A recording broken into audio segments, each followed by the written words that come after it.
All right, we're live. What's up, everybody? Welcome to DJ and Dad's podcast. It's myself, Chris, of course, joined by my co-host, Kyle Wilson, and we have a very special guest today. He owns a pudgy penguin himself, so we're, of course, going to start off talking about that in just a minute. It's Crier. What's up, Crier? How's it going, man? How y'all doing? We are live on YouTube and on X. I actually need to pull up my phone to keep up with X comments because they don't filter through. But before we kind of break the ice, no pun on the pudgy penguins. I'm going to talk about some of the topics we're talking about today.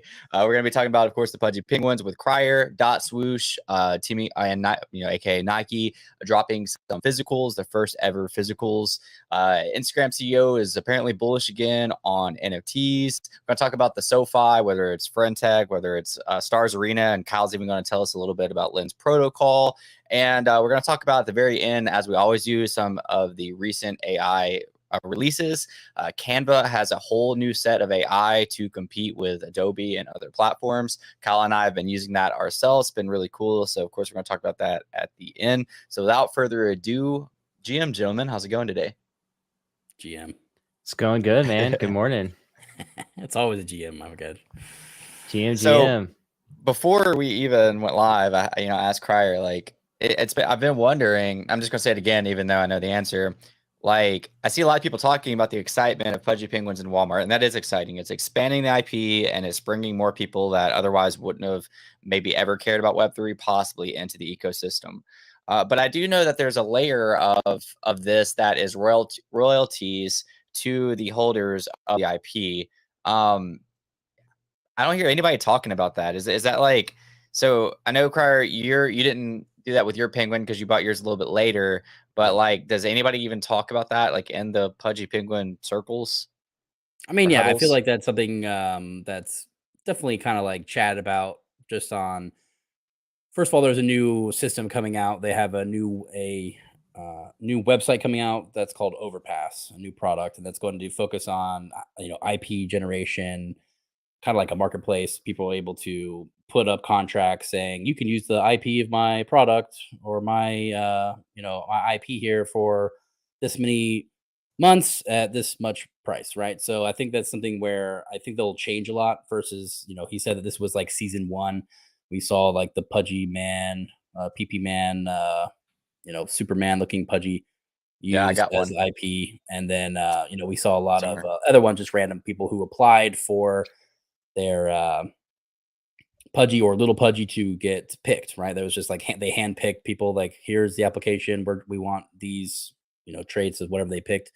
So there was 10 used for the first set of so out of a 30,000 collection, you're getting 10, right? So this could be a long time to actually get picked, right? So I think that's one of the reasons that it's really important to get, if you plan on doing that, you planning on getting one, that looks pretty good together, good color scheme or something like that, because it'll be more likely to be picked, right? So if you're picking one of the really, really random ones, it might look a little funky, probably not going to get chosen. It would be cool. I mean, I know that they're thinking about this. I've watched some of Luca, the founder's recent videos on YouTube, basically building in public, and it's been really cool watching them strategize and develop. But it would be cool to have different systems besides. I like that one, kind of if they have an IRL event, maybe do a raffle, show up, or even online raffles would be cool. So there's not a in writing, you're going to get 5% of royalties from your IP or whatever. How do we know it's not a 0.0001%? Yeah. I mean, I don't know any intricacies of the original set of season 1 collectibles that were made for chosen for the IP usage. So I do know that he said that there was in perpetuity on those contracts, and he's looking to have it more, scheduled out versus over the season that they release those collectibles. So I don't know. We could see some changes on that, especially with there's a huge this is all Q4 is when the Overpass comes out. So I do think that is something that to just be. I think it's going to change a lot of things, even though that's than they currently are. Yeah. So do you think your pudgy penguin's going to do really well in the IP game? I mean, he looks pretty clean, I would say. Yeah, man. You got to shill your penguin, man. It looks cool. I think it looks cool. I've been trying to scoop a penguin for a long time, man, but they've been really doing really well, obviously popular, and it's a community. It's vibrant, man. I see them in spaces all the time. People rocking penguins. Just looks There's like a lot of community creators in there. There was something that was recently released of people that are in the, have a Pudgy and are the ones that are, like making a product or something. Yeah, I mean, good looking. That's a good Look at that cute guy right there. Come on. If you're watching right now, because this is a podcast available on just audio platforms like Spotify and Apple, but if you are watching either on X or on YouTube, that's Crier's penguin right there. This man made so many profits during the last meme coin season. He didn't know what to do, so he's like, man, I guess I'll just buy a penguin for 4 ETH. That's right. Well, so what did you like? What's your thoughts on the Walmart thing? I don't know if Chris asked you that already, but what's your thoughts? I mean, there's a whole bunch of like kind of, I don't know, backlash of people who were saying that it's not high class to be featured in a Walmart, it's low class or whatever. And I think that's just such a poor take, just because it's just a product. First of all, it's focused on kids, so most of toys are sold either at Amazon, Walmart, like the Target. Those are the top brands, right? So getting in 2,000 stores, I think, is massive just for brand recognition, right? That's like the top funnel thing is they're pushing on social media with their clips to have like little funny videos so people actually see them, right? Now they have a really entry level thing where you're literally buying it for like between $6 and $8. I think the cheapest one's literally $2.97, right? So and that gets you a little collectible, right? So I do think that these are targeted at very low price points, which I think is just good because it's something where we have something like Christmas coming up. What if you see these at the store? It's literally $8. You can be like, oh, I'm gonna buy that for my niece. Yeah, like I mean that's wildly cheap for a stuffed animal, anyways. In contrast, it's like you look at Pokemon. Okay, so Beanie's the guy. Like Beanie's the guy that said he had the bad take, in my opinion, about Pudgies. And you look at Pokemon. All right, they have plushies. They have cards for like $7 too. And they also had this Van Gogh museum Pikachu that people were going freaking wild over at a museum. So it like goes to show like, just because you're in Walmart with some like lower price point products doesn't mean you're not quote unquote like not luxury or you can't make it happen. You know what I mean? So there's so many like easy ways to debunk like, oh, Pudgy Penguins, like it's cheap and it cheapens the brand. I don't think so. They're not going for a high end fashion wear. I mean, well, you need, and I'm a marketer too, so I'm like, you need ways to onboard new people into your IP, your brand, and ecosystem at low price points if you want to build an actual funnel, which is getting harder to do in recent times for many different reasons. But that's kind of my thoughts. And they just have a lot of vertical integration of their product, right? They have, it all goes back to the digital aspect of the product, right? So the top end is again like the Instagram push, and seeing a lot of the videos on TikTok, stuff like that, for the virality of the penguin. So everyone kind of knows what they are. They have a bunch of, they've seen a lot of projects do that way in general too, because they see there's like 8 billion views of the penguin. So that means that the low key, like I opened the app the other day to like do a funny GIF, send it to my family, and I have like the Giphy keyboard. And I kept seeing Pudgy Penguins everywhere. I was like, what the heck? So it's interesting. Yeah. And just like, it doesn't have to be related to anything. It's just like, oh, that's dancing. Like that's when you type in dancing, that pops up now. And imagine you see that at, you're sending a gift to your family. You go to Walmart, you see the same IP and brand, bada bing, bada boom, like you get that recognition in that connection. And then you might want to just jump into the brand and IP and figure out what's going on with their digital side, the digital games. And then it becomes a family thing. Then it becomes, all right, what else can I buy? Digital collectible. I like Pudgy. Then it becomes a fandom. And I think that's kind of the move is like, I don't know. Fandoms to me just make perfect sense. And just people with little kids, like we're literally on DJ and dads, right? Like my kids love these little penguins. Then they they get the collectible, and like, oh, I get to dress up my daughter has like a unicorn hat. And look at those cute little gifts. Look at that. Yeah, man. Yeah, I wanted to say that they have 7.5 billion GIF views. Yeah. Like that's insane. And then even like on Instagram, they almost have 1 million followers now, 886,000 followers. So they've been really doing the marketing and the content side of things really well, and they're building out kind of like a behind the scenes YouTube. And of course, like people know them on the X platform, but For sure. I was actually here. Let me go and share this tab. And I know for a fact other projects are copying and pasting the strategy across the board. Yeah. As long as they're doing it right, you know, like I think that's fine. I haven't really seen their stuff, but I know like Sappy Seals has been doing some like cute little animations, and like animations I wouldn't say is really like, I know this isn't what you were talking about specifically, Kyle, but like I don't think like doing like cute little animations is actually copying. Like if you're an animated project, that's kind of like should be part of the roadmap. I mean, they're seals, not penguins. I like the seals. Obviously, they're different. I was gonna snipe one the other day, and it was for the podcast. And this cute little seal with headphones was sitting there on the floor, and I was like, "Oh yeah!" So I sent some ETH over, and somebody sniped it, and I was like, and I literally tracked them down, and I was like, "Hey, I was gonna buy that seal for my podcast because it's got headphones, and there's not very many of them. They're like, are you willing to sell that?" And they wouldn't. They wouldn't sell. They're like, "Oh, this is like a cute one, and I'll think about it." 20 ETH, bro. I guess they went on to talk to their daughter. They talked to their daughter, and they posted on Twitter later that like, "Oh, my daughter really likes this like seal, so I can't sell it." And I was like, "Dang it!" Like, but got him. Yeah, it was all over after that.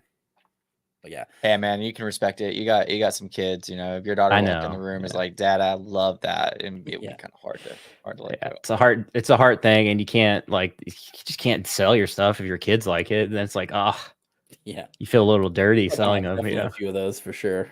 Yeah, my kids like absolutely love Cool Man, Coffee Dan stuff. Like we read the book all the time. Yeah. Like he has great content for kids too. Like little videos. They're fun. He recently just won a lawsuit. That was filed against him. For that's a W. For sure. Like they were trying to steal pretty much his rights to his artwork and stuff like that. We had him on Nerd FT, and he was actually one of my favorite. I just felt like he was one of the most genuine dudes in the space. I thought he was a really cool guy, but he fits to his name really well.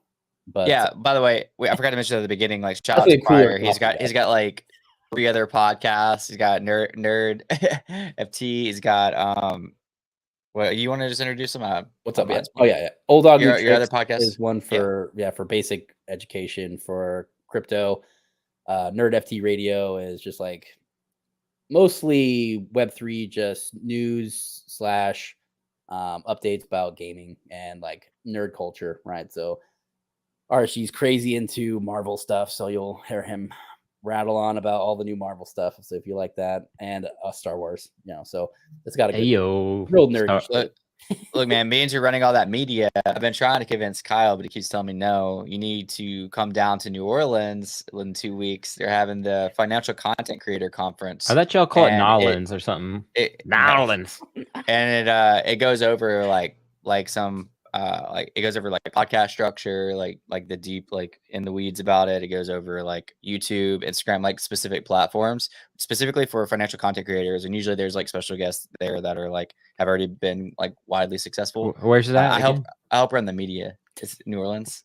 He said it so like clear. He goes New Orleans. I always try to get Chris to like let his Cajun side rip. Like I'm like, dude, just let the accent rip, bro. Like it's there. I know. I can see it. I can hear it. I used to have a really strong country accent, and I kind of just like grew out of it. My mom's got a strong country accent. Nah, bro. Like we'll be deep in a podcast, and out of nowhere he'd be like, "Yeah, man. Like y'all look, they're going down the street." I'm like, "There it is, right there." But you got to get him. I do say y'all a lot. There's a couple words I say a lot that I just like whatever. Like I used to be like, oh, let me try to like use you guys instead of y'all, and I'm just like whatever. I'm just gonna embrace my culture. Like I feel like the internet needs more of that. Like more people like being true to like where they are instead of like trying to adapt to this like melting pot. I have the Okie accent every once in a while. It comes out like I'll say y'all. I say y'all. I literally don't care. It's ingrained in Oklahomans like to say y'all. Like if you're not saying y'all, it's like you're weird. Like it's just a thing. You guys. No, that's not even a thing. That's like you're from New York if you say that. Like You're from New York. Yeah, like that's an immediate identifier in Oklahoma because nobody says you guys or use guys. All right, let's get back on track. And also shout out to Daniel for being in the chat. He said that he got a Pudgy Penguin, like the Web 2 physical, not the Web 3. I do want to say that Luca posted today, like basically saying, look, if you bought a Web 2 physical, like they're hanging out. Said something about, oh yeah, I forgot. I got mine. I got one right there, and I got 2 of the regulars, but not from Walmart. I bought mine online. None of my Walmarts not near from me. Walmart. Well, none of mine near me have it, dude. From Walmart. I went to like bro. You live in Louisiana. Don't lie. You're probably at Walmart the day of the launch. I went to 3 different Walmarts, and none of them had the Pudgies. And like 2 of my Walmarts are like pretty big. And 2 of my Walmarts right next to me are like within 2 miles of each. I have both. Same. Yeah. I got a friend to go to one, and I got a friend to go to one, and I was like, hey man, look, this NFT project, drop this. He runs a bread route, so he's at the Walmarts literally every day. I was like, can you see if there's any of these for me? And I sent him an example of the Pudgies. This dude sends me a picture of Piplup, the Pokemon. He's like, is this it? I'm like, dude, you put Pokemon. You know that's not what I just said to you. That's too funny, man. Yeah, I couldn't find any at my Walmart either, so I was pretty sad. I was gonna scoop at least one for my girl, or one for each girl, my 2 girls, and then myself. So I was gonna grab like 3. Yeah, I did a heavy Amazon sweep. I got like I've already bought 25. I know, but I was like, I really wanted to support the pallet program. I mean, and they're like way cheaper, right? Because we paid I think like $20 at least, right, for the other one. So I think we're $19.99 now. They're like $9.99 or $8.99. So I do think that's a good choice on their part. But again, like I think they'll end up doing well. You know, we've already had like 7 million in sales across the Amazon. You know, and they did pretty well with that. So I do think that we'll get some pretty solid purchases through here. For again, it's like compared to most stuffed animals, it's still much cheaper. Like I paid like I don't even know. It's like a Disney stuffed animal is like $29.99 or some crazy. Yeah. Yeah. Oh yeah. Sometimes even more than that. Yeah. I saw this review online. No, I'm saying like the same size. Like, it's like this big. I saw this review online that was like, oh, it's a cute little penguin, but I hate that it's tied to an NFT project or whatever. And there was like a counter. The Gail, who is that? Who's Gail? She signed her name, like the Gail. journal name. Oh yeah, they signed their name off Gail or whatever. Yeah. She said they were hooking kids on gambling and NFTs at their young age. Gambling. That's what it was. It's like not even how it works. Like the onboarding's like a trait for a penguin, and you like play a game. It's like what? It's a dangerous precedent. Video game. Yeah. In existence. Like what? It the first sounds thing like was make a character and dress. It reminds me of like those crazy politicians that like make big deals out of like everything. They're like, it's gonna kill everybody and all the youth because I don't know. It's like ridiculous. Like politics in the 80s talking about like just games in general and how they're just like so we can't let our culture dive this low. Yeah, it's like if you mention an NFT, you're gonna go blind. Like it's like ridiculous like comments. Honestly. We all saw that, like I'm sure the credit card one too. That was recently the Burger King one. We talked about that I think a little bit, but like, nobody's going to use these like credit cards. You need to use credit card for $3 to buy a sandwich. You need bigger troubles or something like that. It's like, yeah. Well, nowadays too, we have like NFTs on like really eco-friendly blockchains, and it's like they obviously don't keep up with the times and blockchain. Yeah, everything except for those ordinals. My God, using all that energy. It's destroying the earth. But I'm like, while they're driving a gas-powered car, while probably writing that article they just wrote. It's like, I don't know. Yeah, we broke down the effects of NFTs a couple podcasts. It might have been last podcast actually. I don't remember the exact numbers, but like it was like it was so minute compared to the rest of the things going on in the world. So it was kind of relevant. I do want to get back on to the segments. We have .swoosh physical sneakers next. Your boy, let me see. I've actually already made a video. You pull out those nasty Pumas, those ugly dogs. Nasty Pumas, baby. Those are some moon shoes, bro. Oh, I'm gotta highlight this for a second. I think I can still hear you guys, but I think Chris is gonna fly on a Tesla rocket into space with those shoes, and they start shuttling humans. Pumas. Really nothing to do with the Nike ones coming out. These are just Adidas. I gotta get my shoes now. I got 2 new. I can preview the Nike ones though while we're here. I also made a video on it this morning actually. So for like more detail on that, I won't like break down all the nitty gritty stuff here. But I really like them, man. So hey, they look like that. Are you about to bring out Adidas Crocs? is in the game too, man. This is an NFT shoe, but they're in the NFT space. Oh, baby. Those are nasty, dude. Those are just those are cool. Those are nasty in a good way. I won't pull out my Crocs. A lot of people bought these, but I actually really like these. Those are pretty dope. I'm not gonna lie. Oh, those are interesting. What are those? These are the gutter ones. Oh, really? That's why people did. Those are pretty tight. A lot of people bought them, but I just thought they were cool because I was a big gutter guy, anyways. But they gutter also put them together. I'd definitely wear those too. Oh, what? Rare. That's pretty dope. That's really cool. But yeah, they did. I thought they just did like for their branding of it. The box is actually super sick too. It's like yeah. How much were they? So they were like you can buy. I don't know if they're. I can't remember when they closed on the reclaim or the redeem period, but they ended up being like 0.05. What? That's it? So, that's not bad. I think they minted at 0.1, I believe. But after mint, people just like sold them all. So I ended up getting one for like 0.055, I believe, or something like that. So, wow. That's really good. A custom pair of shoes, that's like a really good deal. Yeah, because there's also a limited amount of them also, and they're, I don't know. I'm not a big shoe guy, but like everyone's like, oh, sneakerheads and all that shit. And then like I just feel like NFTs have got me now into that. Now I'm like, I'm kind of the same way. What the hell? Yeah. I think some of these shoes will, like some of the artifact shoes, I think will do really well long term. Those are the dot swooshers. Yeah, this is the dot swoosh shoe that's coming out. I really like. You can't see my cursor, but at the back of the shoe it says "This is not a JPEG," and the name of the shoe is Tinja or whatever. It's the acronym for "This is not a JPEG." I really like these. I'm actually gonna wear these if I am able to cop them, because like this is a style that I would wear. I'm not gonna casually wear these moon shoes. It's not really my style, but I would definitely wear these. So yeah, I'm really excited about them. Chris, those shoes are so ugly. They actually might go for like a high dollar amount in the future. Like those might actually be turned into a collectible. Dude, I could totally see somebody stepping into their Cybertruck in these. Yeah, for sure. Exactly. I see a foot coming out of a Cybertruck and it just looks like this. Yeah, I think legitimately those actually could be worth something, because I feel like in some cases, like the uglier the shoe, the more expensive, because especially it's limited already. So you got that going for it, but it looks unique. And I think that's why I went for it. So the Puma claim, you could actually choose what shoe you wanted, and the other shoe looked really like normal. Like it looked like a regular nice Puma shoe, whereas this one looked like weird, like different. So that's kind of why I went for it. And sometimes shoes are like the eye of the beholder. Some people really love types of shoes like that. So just depends on who you are. If you're like super into fashion, you might want to wear that like to stand out in a crowd. So I could see that shoe being worth, like look at Yeezys. Like some of the Yeezys look ugly, but they're like super expensive. Yeah. Some of the Yeezys look good, but some of them look ugly. Come on, let's be honest. Dang, Sound Money said nice boomer sneakers. Come on, bro. I like them. Sound Money. Hey. Probably are, man, but it is. Dude, Sound Money is freaking funny. He trolls the community all the time. I love it. Awesome.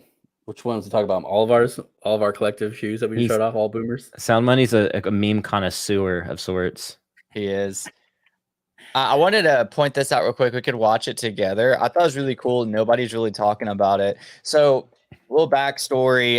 Instagram released the digital collectibles section that nobody used because they limited it, and I think one person made off with money using it, which was Drifter Shoots, who did a mint that really wasn't even on the platform. And then Instagram they actually sponsored. Or they had a booth at Art Basel last year saying we're all in NFTs, and actually was asking a bunch of questions. I remember the guys that were there knew nothing about NFTs whatsoever. And I was like, oh, well, I didn't know where to go from there. What's Polygon? A month later, Instagram comes back and is like, we're no longer involved with NFTs. Yeah, and I'll play a section of this clip. It's pretty cool. Straight rugged, bro. That was a rug pull. Yeah, they did, but they came back and said this recently. Like when I say recently, like yesterday. Again, nobody's really talking about it, so They're I like, want we to should highlight it. probably study blockchain a little bit before we get into it. So let me know if you guys unrugging. We saw those boomer shoes. Can you let me know if you can hear it? Oh, is that Mark? That's Marquise. Can you hear it? But I think that we didn't go all in because I didn't think it was going to be Oh, someone no, the audio's horrible though. It is bad because he recorded it off of a phone. Yeah. And it also won't let me rewind it. What the heck? Maybe if I refresh it. Basically, just watch it through and let it replay by itself. Well, I don't know how long it was. I wasn't going to watch the entire. Oh, there it is. He starts off by saying, "I'm actually pretty bullish." NFTs still, but I think that we didn't go all in because I didn't think it was going to be a meaningful revenue driver for a large percentage of creators. I thought it could be meaningful for a subset. So it's like, oh, we should be playing in this space. I also think it's cool in there. I also think it's cool that he's talking to Marquise because Marquise is a huge tech influencer, and he's kind of like when it comes to NFTs. Like he doesn't like straight badmouth them, but he's not. He's definitely doesn't endorse them. Or yeah. So it's a lot of fun cool guy. to see. It's cool to see those two together. So excited about it, guys. Talking about NFTs. I actually watched the video. It wasn't that bad. Even though the title said "Don't buy it," he was basically saying "Don't buy it" because the release was $1,000, and he was saying that it's not the hardware is not worth $1,000. Yeah. Which I think they later cut the price in half to like $500. $500. And he was saying, then he followed it up by saying it's actually not a bad phone for that price. But he was doing it from an objective hardware perspective. He wasn't doing it from a crypto perspective. So I don't know. I feel like the NFT community kind of blew that one out of proportion. They just never looked at it or actually watched it and just been like, oh, that guy. Yeah. Well, I feel that he didn't necessarily highlight the use case. Sure, it's for a subset, but it is version 1 of the phone, and a lot of companies go after subsets first and niches first before they expand to the wider market. So I don't know. For me, like it's a good use case for crypto people, and I think that's fine. Like, why not go after the niche that your strongest like deck of cards is literally built for? So I don't know. Yeah, agreed. Yeah, I just look, that whole conversation I thought was really cool because basically it also cleared up why Instagram got rid of NFTs. He pretty much said that they were just making a lot of cuts at the time and there wasn't good revenue or clear understanding in the speculative risk of NFTs, so they cut back. That leaves a lot of wiggle room in the future to reintroduce it. It wasn't like we left NFTs because we saw people getting scammed. It wasn't because we associated it with this scam. It was because we were making cuts and that was one of the cuts. So, I mean, I think, you know, I think it just wasn't driving them revenue right now. So revisit it. And I mean, you're struggling to some capacity. I mean, they had the creators program to where they were paying out creators for reels, and then they just like cut most of that to where like most of the creators that were getting that money no longer saw it. So Instagram was somewhat in some sort of a hole at the time. They probably still are. So I mean, it made sense. And I do want to say real quick, it's a little off topic, but it wasn't on our doc. So while it's on my mind, speaking of cuts, Kyle and I wrote, we do our newsletter every single Monday at 2 p.m. Central Time. And even though we didn't do the podcast this Monday, we still did the newsletter. And Proof actually made cuts. That's the company behind Moonbirds and a few other projects. And there was a lot of controversy over that. Some people were basically saying like mad because they're making cuts, but other people were like, this is how business works. Like if you like, there are certain periods under certain conditions where if you want to be a successful business, you're going to have to cut. So there's a lot of controversy over that right now. Did you guys? I know you saw it, Kyle. We talked about it. Did you see anything with that prior, or have any thoughts on that? Yeah, for sure. I mean, you know, he's been. I feel like they've been kind of distancing themselves from the Moonbird, name for a little bit of a while, especially on the Kevin Rose side. They've been cutting back on, they've CCO'd it, and it's everyone can kind of do whatever they want with it, right? So I don't expect it to gain a lot of traction. I feel like people that aren't building stuff, I was never a huge fan of that project to begin with myself. I don't know. What about you guys, sir? You didn't buy Moonbird at 20 ETH? I skip that one. So I try to get in them in, of course, but like, everyone try to get them in, but but like to me, it's just a pure hype play, and then they never released anything for me of substance. The art play is interesting, but I'm not into art like that. So to me, it's like I'm like Mark Cuban on Shark Tank. I'm like, I'm out. Like that's it. Like, you're not doing anything exciting, no games, no, like they had that cool like animation, like they could have did like an IP play, but like as you just mentioned, they did the whole CCO or whatever it's called, Creative Commons, and it's like, well, there goes the IP play, because you can't, like, how are you gonna make money? Like, you should have did Pudgy Penguin, what Pudgy Penguins is doing, and I don't know. So I feel like they dropped the ball on that, but I feel horrible saying this, but like, unless I'm like, I don't personally own any, but like I see value in like one pieces. But if I'm buying into a project, especially at a high price point, strictly for generative art and nothing else, it's just not my thing. I mean, like I could see like, again, one pieces, or I could see like different like artistic collections I maybe just like want to own something from. But like, I just, when it comes to like high end generative digital art, and that's like the only part of the project, I don't really know how I feel about it. Also, unless like I was just like misinformed, I feel like Moonbirds did not start off like this is exactly what we are. I still think there's a lot of speculation at the beginning. They didn't later come around, to my knowledge, and say we are an art project and this is our mission, until they went from 2 ETH to 30 ETH and back down to like 5 ETH, and now they're at like 1 or 2 ETH again. So that wasn't very clear from the beginning of like what they even were. People just were like overly confident in it because the funds they raised and because Kevin Rose's name was tied to it. I still don't think people know what they are. Like, I mean, unless like, you like really like, that was a big, those at the Proof time Collective was they big. were like, they got the free mint, and they were like 100 ETH, or like I think the 70 ETH at the they were very high. I mean, they went to like 150, I think so. I mean, with the high price comes, hype, right? Like, oh man, their other collection sells for 150 ETH. Like, it's definitely gonna have demand. So yeah, I don't know. I mean, I definitely think it was played that way. And we interviewed Ryan Carson on Nerd, and I feel like he was a really cool dude, pretty genuine. He was like he wasn't really officially part of the team, but he was very big in the whole scene. He was big friends with Kevin Rose and stuff like that. But this is all like while he was doing his Daily Dose show, and it was actually the day before he got like. Oh yeah, I forgot about that, dude. I was like, oh yeah, we got Kevin Rose on the show. It's gonna be great. I mean, sorry, he got drained. Carson, yeah. He didn't get drained. He was just like, I'm done. He just like, dude, I forgot about all that. That's right. Everybody that he was going to Daily Dose. What happened to that show? Yeah, he said it was gonna. Everyone's been farming these like PO apps, and then he was like, expecting something, and it was just like, yeah, I'm done, guys. Oh man. And now he's back. Bro, so all the PO were for nothing. I forgot about that. Yeah, I need to go do that. I didn't know. It was funny. I interviewed him the day before all this. Everybody, I was like in DM groups, so like people were like DMing me stuff like he went live, like the PO app, you got to get it. And it's like I got like one, and then after that I was like, dude, this is just too much. I used to listen to some of them, but I never did all the other stuff. But I don't know. He was a good speaker, I think. But like again, like he was wildly. He made Rodecaster 2s or Roadcasters like popular. Everybody's like, I got to get a Rodecaster. Yeah, and it's like got some music going. Yeah, like it's the meta, and I'm like, bro, Rodecaster's been out for like 5-6 years, like with those little boards. Like all YouTubers pretty much like it's not that big of a deal. But anyways, like speaking of Roadcasters on Twitter, if you're watching this on Twitter right now, we're on Twitter and on YouTube.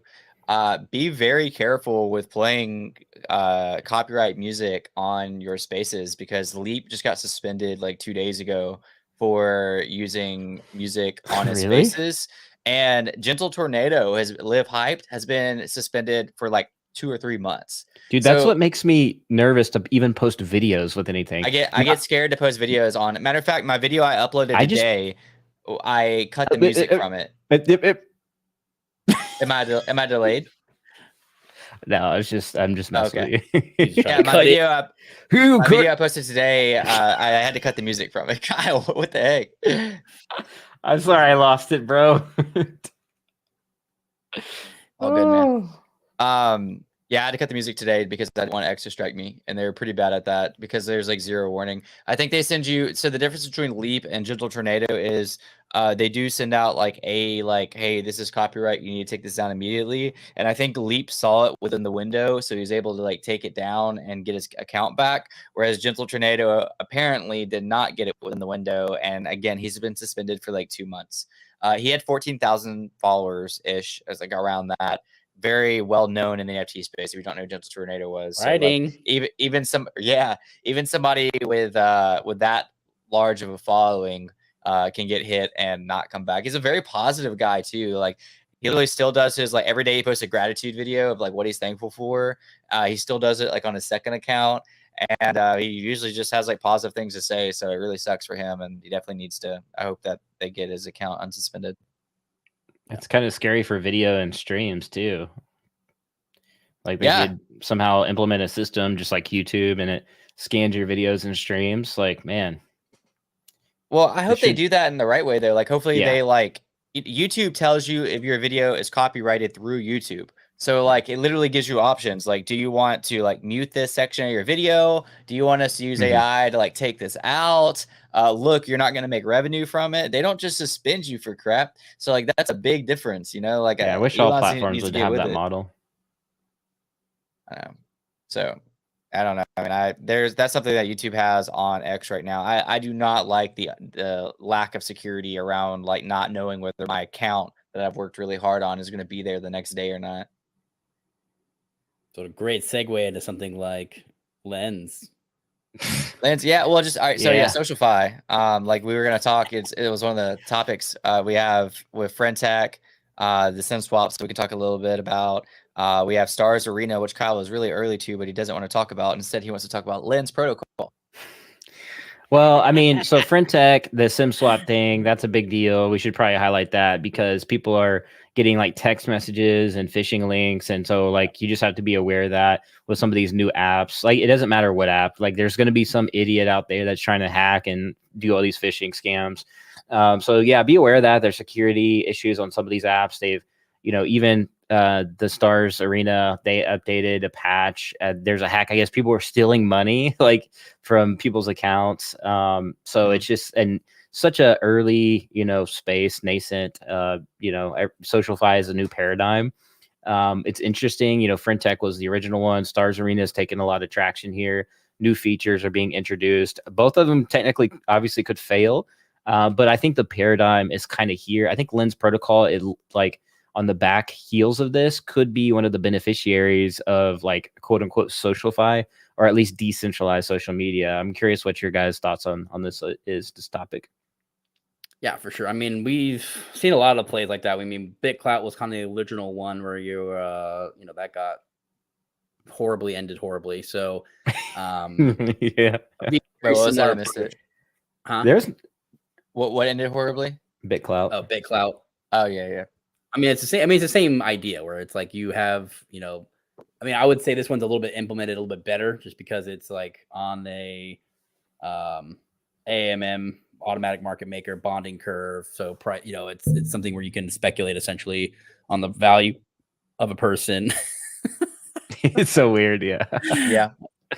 Who's got the alpha or whatever, you post your stuff. Yeah. Alpha groups and bets and stuff like that. I think we're feet probably picks. Feet picks, all the good stuff. So I mean, there's definitely some big traction on it. I mean, I think it's something that's interesting. I think it can be seen as like I don't know, it's a way to be on the creator side. These people that are actually big creators are getting a lot of money, way more than something like YouTube or X payouts. X payouts are down to like 1/100th of what they used to be for the first payouts, right? So yeah, I mean, I definitely see something like this where, I mean, even on the Stars Arena one, right?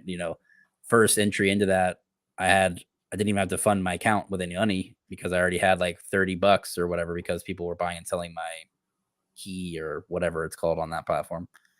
Yeah, what's it up? Stars Arena. Yeah, just to like, I don't even know what it's called. Just to clarify, the X payouts aren't down that, like, it's the first payout was retroactive. They're down bad, bro. What do you mean? They're not. I'll show you stats. They're not. Like, right, they're down, but it's not trust that bad me, bro, boys. The first payout is retroactive. So like the first payout goes for all that, and then the next payouts, they've been pretty consistent. Wait, what was your last payout? What was your last payout? The one before this recent one?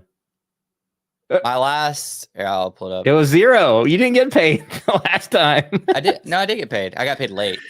Oh, But like I will say $5. right now, I'm trying to look at it, and it's just showing subscriptions. It's not showing.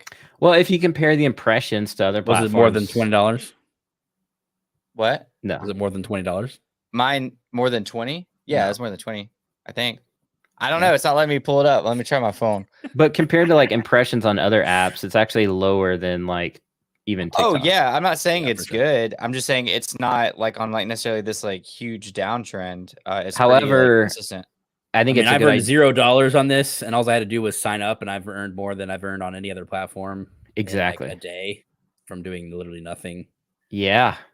Yeah, that's okay, I'm not gonna lie, I'm a little concerned. The X ad revenue is not showing right now. I've never had it not show. They withdrew. It is. They rugged. They might have removed it, man. I might have got kicked out of the program. Your social score went down a little bit. And now yeah, I just felt it. Ooh, a disturbance in the force. I felt that. Oh, taking it back from me, man.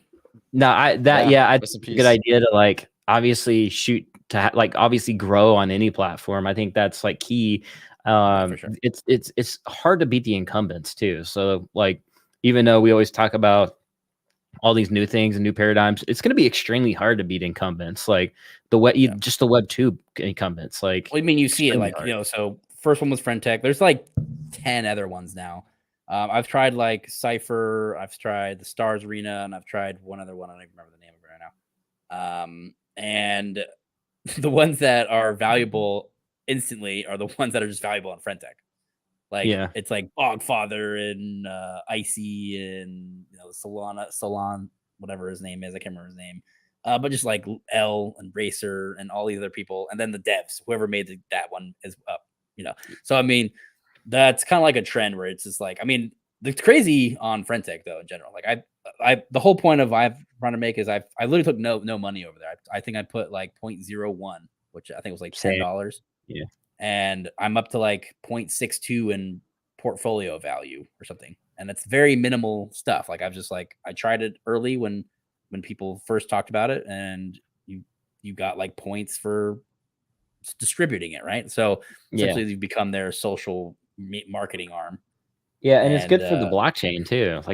Like AVAX is kind of like shield Stars AVAX Arena. is up a bunch now, yeah. price wise in the last couple of days since it started. So I mean, people are definitely interested in it if there's anything, right? So I'm a big fan of always just trying stuff on blockchain. It's always something where you're just like, doesn't matter if it's, I mean, I feel like everyone's like, oh, it's, what's kind of dumb. It could be this. Like, who cares? Like, go on it. It's free. Try it. If you're early, generally, you're probably going to get some value out of it because that's how this whole game works, right? Look at Arbitrum. Look at Arbitrum. Arbitrum's airdrop was like massive. I got like $10,800 or something from crazy or something like that. Yeah, just like free airdrop money from like now they have grants going on. They're if you're creating something, there's like up to $50,000 in grants can be distributed if we're creating media. We're gonna take NRN to the moon. We're gonna apply to Arbitrum. Arbitrum's awesome. I love Arbitrum. That's Arbitrum. If you're watching my favorite, that's my favorite L2 for sure. Top L2 for sure. I mean, like, they have the best DeFi protocols that actually have TVL and stuff like that. They really do. They have good DeFi swaps and all kinds of stuff for sure. But Base is growing pretty rapidly too. Just from these two large ones coming out. I mean, there's a lot of them. I mean, Solana's done really well. A lot of these L1s that are. There's not going to be just one that rules them all, right? I mean, I think that's something that they all have their niche. They all have like what they're known for. I mean, look at like Tezos, right, or something like that. It's not that popular at all. It has like a huge generative NFT following, and they have like a ton of really good focused like websites on them, and they're just very easy to scroll like that. Then you see stuff like if you're buying early Tezos generative art, then they move to the main chain and get picked up by art blocks. And then now you have like their early work. So, I mean, that's like a thing that's definitely been happening, right? Where Tezos doesn't get any traction, but it has like a thriving generative art scene or something like that. Whereas, and I think like each of them kind of have that kind of niche, right? Like, what thrives there? What have people found there? So I think it's more of like, people that obviously they kind of inflate their TVL time. Arbitrum's doing it right now, right? They're having a grant system. People come over there, new products, new stuff. it gets built up, they get funded. That creates a whole new cycle of chains and volume and new tokens and, thriving, ecosystem. Right. So, we do see that kind of happen like over and over and over. So, anytime there's a new product, just literally as soon as you hear about it first, just do it, because that's usually how you, first of all, for content creators, I mean, that's what people want to see, right? What's the newest thing too? So, I mean, that's what I've always been successful on airdrops and stuff like that. It's just by, as soon as I literally hear about it, everyone else is complaining, oh, it's a scam, or oh, this is amazing. It's just like, who cares? Just go try it for yourself and see what happens. make that free money, baby. Yeah. I think I joined like day one on Stars Arena, and I was like, by the end of the day, I had like 7 AVAX, which it's like worth 10 AVAX is worth like 10 per AVAX or whatever. So it was like free $70 right there. Yeah, I know FriendTech. I could buy Happy Meal at McDonald's. We kind of mentioned it, but volume's down a lot right now. And a lot of people are leaving because of like the SIM swaps. So basically, like if you signed up using your phone number, people are like calling your company pretending to be you, and they're able to like get into your account using a backdoor, and then they sell all the keys and liquidate. So to prevent this, you need to sign up using an email like on top of a what are they called? The little keys that you can use, UB keys or 2FA. You can use something on top of that to even like make it like more secure. Wouldn't recommend a phone number, especially like what I think like T-Mobile's really really easy to get into. I mean, they're all pretty much all of them are fairly, on the SIM swap side. All these companies are very lax on their services, I feel like. So and this is like there's a lot of prevention you can do at yourself, like going on your settings yourself, saying like, this phone number I'm calling from has to be the one that is starts up the process of switching one of my SIM cards. So I mean, there is definitely things that you can do on your side to prevent proactive on this type of stuff, right? Yeah. So this is like a traditional Web 2 problem. Phishing links. Yeah, scams, like it happens like in web. This is just Web 2. Did you see the FriendTech one? Like the text? Did you see what the guy was texted that he lost like 70 ETH? No, yeah, he got texted. It was wild that you responded with that to me. Yeah, basically they asked him for his like sign-in code, and he sent it to him. And he gave it to him. Know what you're talking about? Yeah, he gave it to him. Yeah. It said like, if you don't respond in 10 minutes, we're gonna change or someone's changing your access or something like that. And he said no. And it's like, if you responded no, then respond with your like sign-in code. Dude, I got emails back in the day that were like, they're like, we hacked your webcam. We hacked your webcam and we recorded you naked. And we're gonna post it on the internet. And you better, if you don't send 1 Bitcoin, then we're gonna put it on all these websites. I'm like, my webcam's not like, you have nothing. And I just would never respond. I was just like, this is a joke. I responded. I told them to do it, bro. So they'll just let it rip, man. Yeah, bro. I think I responded. Really all I said was okay. And I was like, okay, I don't care. We're in 2023, bro. Like if you get like a leak of a nude, like it might matter. It might boost your credibility. It might matter for 24 hours, and then nobody's gonna care. And if family members want to be like, "Ooh, gross, you're naked," well, guess what? You're naked every day. I guess you just didn't walk in front of a webcam or something like that. Like, who cares? Yeah. Like what kind of leverage am I gonna send you money? Yeah. I don't even have pants on right now. That's it. Let's make. I was just kidding. But yeah, I remember that, man. It was around the same time that dude, I remember that. Wait, I remember the CNN anchor, like he got exposed because like they went to commercial. They zoomed out and he was just wearing boxers and he had a suit top, but like they zoomed out to commercial and just boxers on just a famous news anchor. It's like hilarious, dude. That was around the same time that Black Mirror episode was out. Granted, this was actually darker. He was like looking up like a certain type of like content that was like horrible. But like basically his like he kept getting messages like, hey, we're gonna leak it if you don't do these things. And he like kept on having to do like the next horrible thing to like save his like reputation. And it got down to like having like battles to the death with somebody else who was under the same circumstance. Remember that? Yeah, that was fun. Chris loves Black Mirror. He brings it up every episode. Okay, well, I want to talk about this. McCarthy ousted as House Speaker And regulation sector, that definitely is going to impact crypto and Web3 and everything. What's your thoughts on that? The House Speaker, and I don't know if you saw the guy Patrick like bang the hammer down. Yeah, I mean, he's the one that kind of has all of these pro crypto like backlashes on Gensler all the time, right? So he's setting up these talks with Gensler and asking like, why do you not have regulation? Why do we not have guidelines? Like, you're just ruling by enforcement. You have, you're preying on people. Like you don't give them any structure and then, set a trap. And guess what? Now you're like 0-4 against crypto companies. Like, he's what do getting you dunked expect? Seriously, like, what do you expect as a judge? Like, they're supposed to remain objective. You are not doing your job. Like, your job is to set up regulation on securities. So I feel like if we were in charge of this shit, we just figured out in like a couple hours. Like, you're in charge of these. These are commodities. They're decentralized enough. Pick a number that's decentralized enough. Like, essentially get the experts in and figure it out. Like, it won't take that long. No. But they don't want that to happen. At this point, they could have had like a comprehensive, easy to follow, clear regulation. They just literally could copy like 5 other countries. Like, look at what they wrote.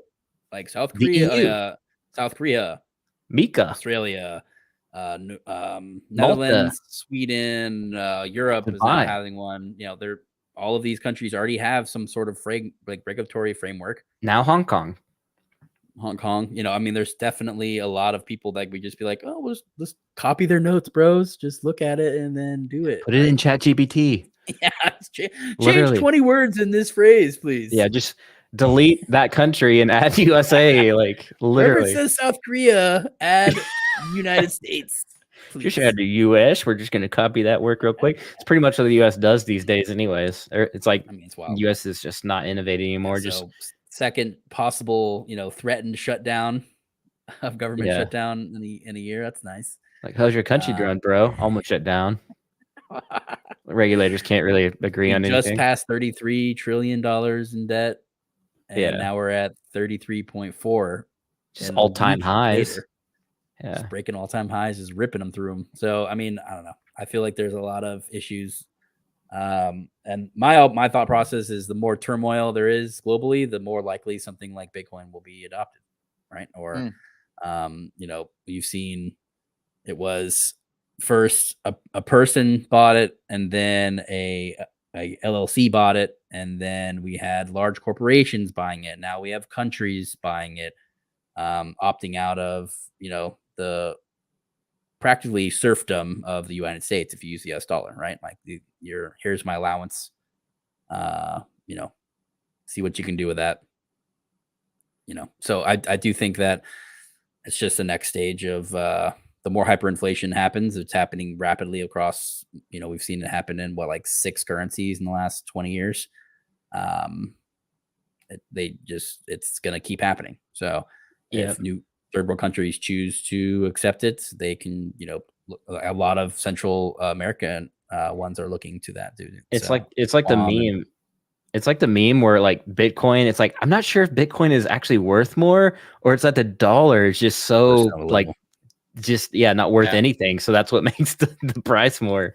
It's like the hyperinflation. That's what it is. Like, Bitcoin is essentially you're purchasing time. Like, it's energy and time that is pre-recorded.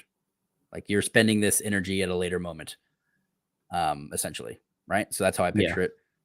The dollar is manipulated.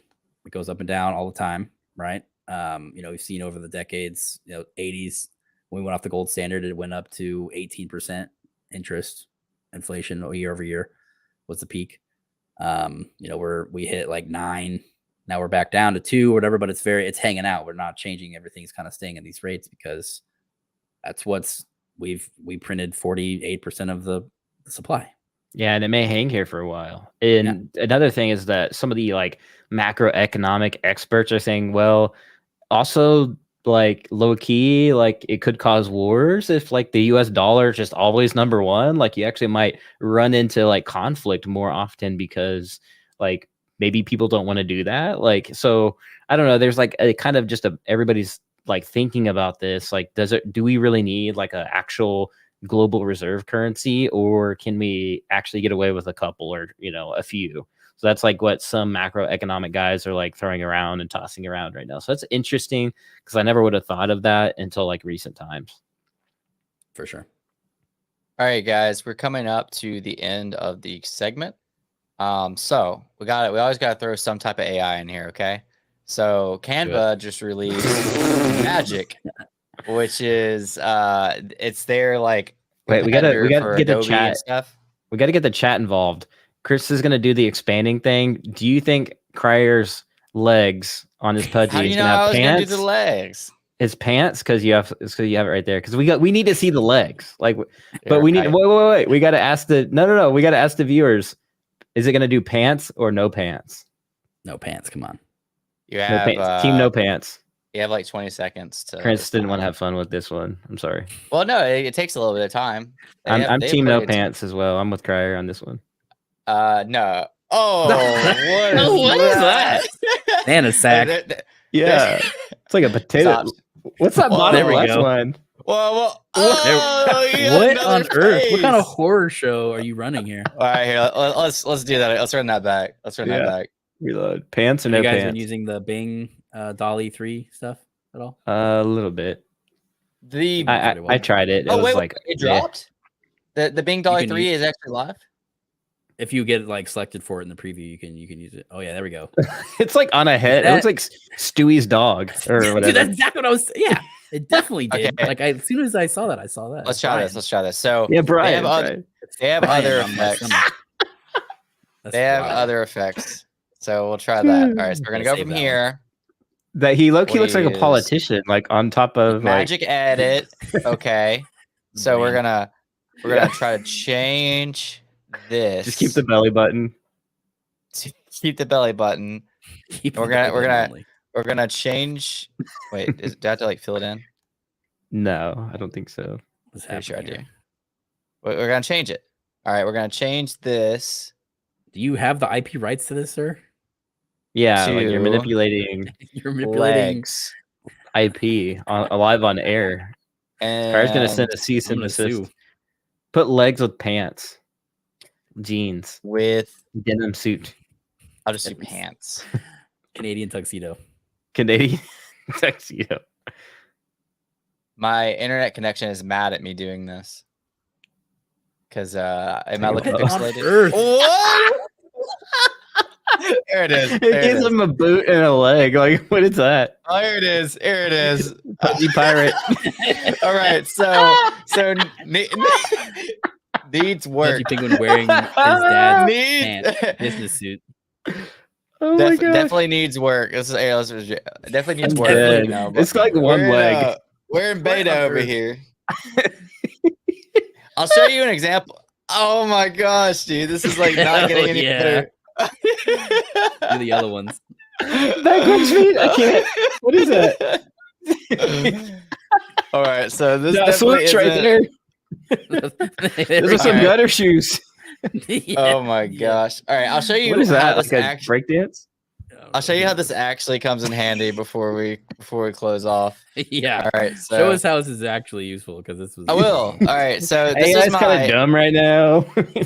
This is my thumbnail like it's from taking earlier. Over everything, bro. And it's like we showcase AI, and that's the AI. So the left image was the full picture right here, and the rest was white. So I expanded it all the way to the full image, and it actually it filled it in like very cleanly. So like you can see the bottom actually kind of covered up with the arrow, but the bottom is like continues like trains. It put like a moon in the sky with the same artistic style. It carried out the city and the sky color. So like it actually really came into play for this. Like I think it did a really good job.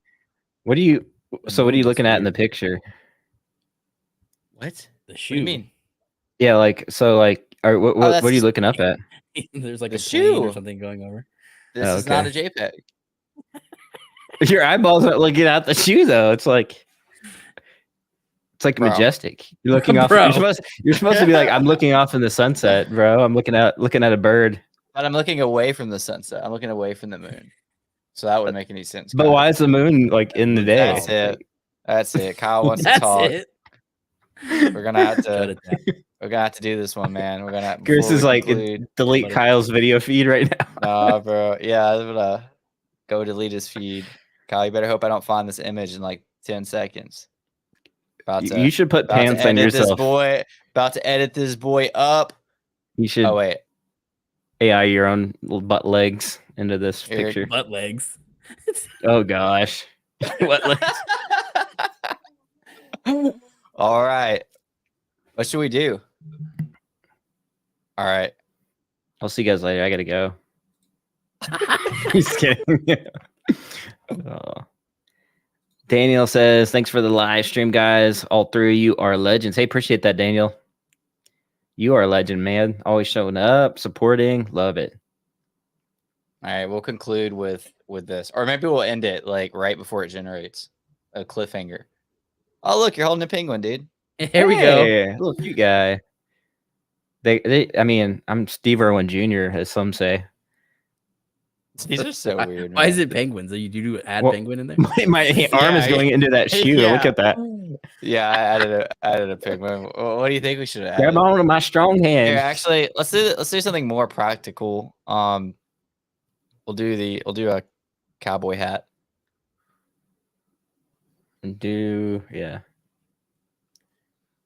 Cowboy hat. Because I'm from the real country here. I feel like it's gonna be like really tiny. Yo, come on now. Yeah, it's really tiny. Editing face isn't. I almost bought a cowboy sappy seal the other day too. Cowboys, let's go, baby. I have like 7 or 8 sappy seals. I'm jealous. That was fun. You should give me one just temporarily. Let me borrow it forever. IP rights. Any closing thoughts? I'm bullish on Web3. Hey, me too. So is the founder of Instagram. I'm bullish on Crier offering us back cracking utilities one day. That's right. Me too. He told me he would give me one free crack if I bought a Pudgy. Yeah, go for it. So all Pudgies get free chiropractic care if you come to an event. So a small price of 5 ETH. Crier, where can people find you on X, man? Before we close out, crypto_crier. We also find us at non_refundable. If you search NRN, will come up as well. But yeah, that's where we have hanging out. We also have discord.gg/NRN. We need a lot of good stuff in there. We're all just hanging out. It's a great time. So it's we see a lot of alpha goes through there. We've been doing a lot of dabbling in a lot of the altcoins while they've been going on here. But we got a guy. You guys know alpha, he said. Well, I think that's a good ending right there, man. Legion dads plus dad featuring a dad. So yeah, man. Yeah. Next time, be sure to like, subscribe, do all those YouTube things. Get your cowboy hats. Get your cowboy hats on. Get ready for the Degen dads next week, and we'll see you guys next time.